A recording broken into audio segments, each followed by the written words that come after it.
Hey, what's up YouTube? It's Techie here with another video for you. Just talking about a couple things that I didn't touch on in my last video, and something that I think was really important to my experience on not only Android, but specifically on my Galaxy Note 9 so far. So I've had the phone for about 5+ weeks now, and I really can say, without a doubt, that I have totally enjoyed my experience on it, but it didn't come without a few hiccups at first. So when I first got the phone, I sort of had this anxiousness about not having iMessage, FaceTime, and not having Find My Friends. Like, what am I gonna do to replace all of these services? And so I want to talk about that a little bit. So let's get started.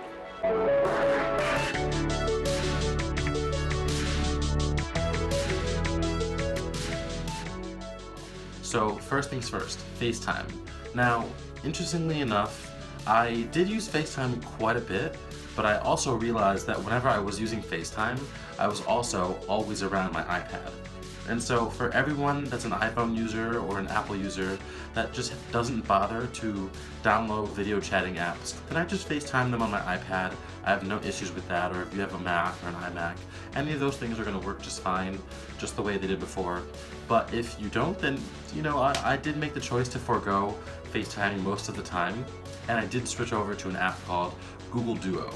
Now for me, I find that it's not quite as good as FaceTime. Quality is about 75% of the way there, and I think Google can just push it even further since all of this tech is still so up and coming and new.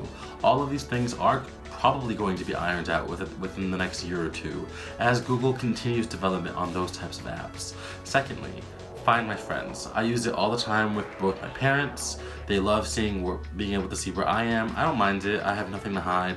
I like seeing where my sister and whoever else, we sort of have that thing going on. So for friends, I tend to use Snapchat, and they have a Find My Friends map type of feature, and that works perfectly fine.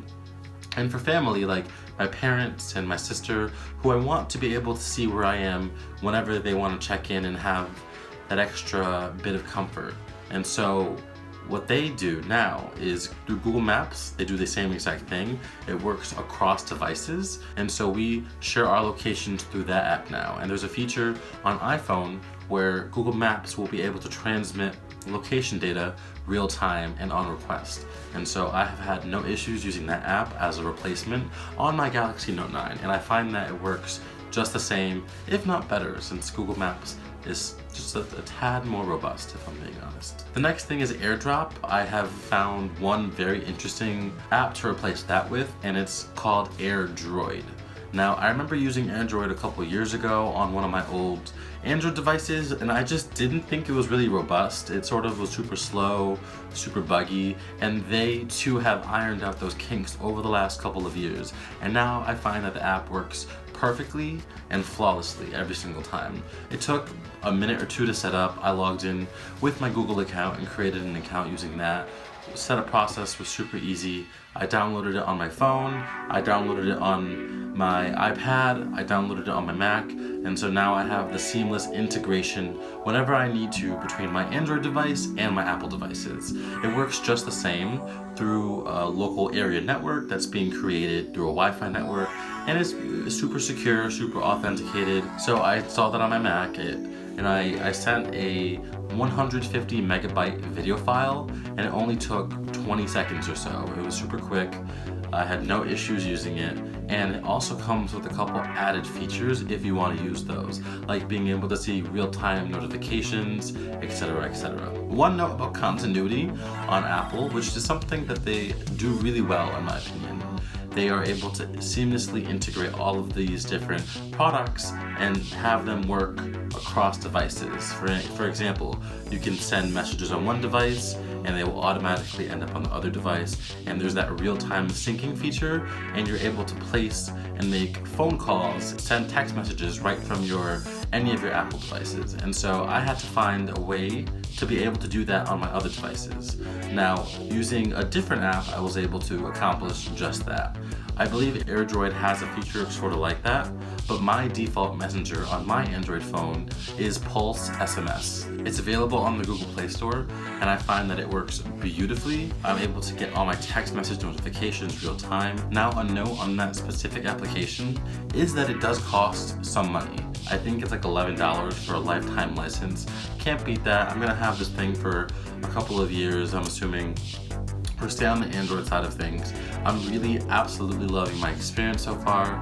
And so I wanted to ask all of you the question.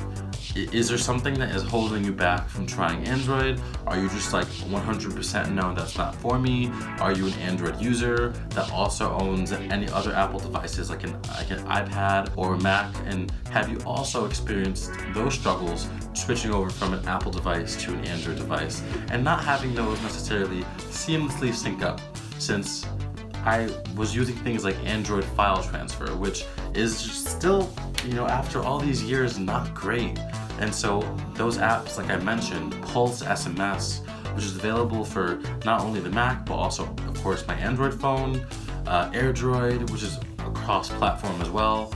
And these services that are not only taking over and being good alternatives to the things I was used to, but in some ways exceeding my expectations.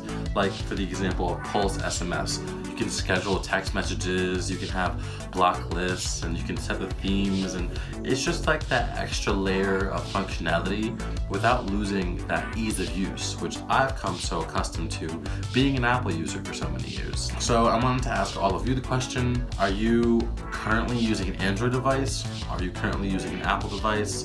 Do you like the continuity features that come with your phone? Do you use them? Let me know down in the comment section below. And also, let me know if you have ideas for videos or questions you have. I'm always trying to think about new topics and figure out where I want to take my channel next. Thank you for watching this video. I appreciate it so much, but I absolutely appreciate all of you checking out my channel, watching my videos. Check out my other videos. I'm gonna be coming out with a ton of stuff really soon. Thank you so much for watching. I will see you in the next video. Peace out for now.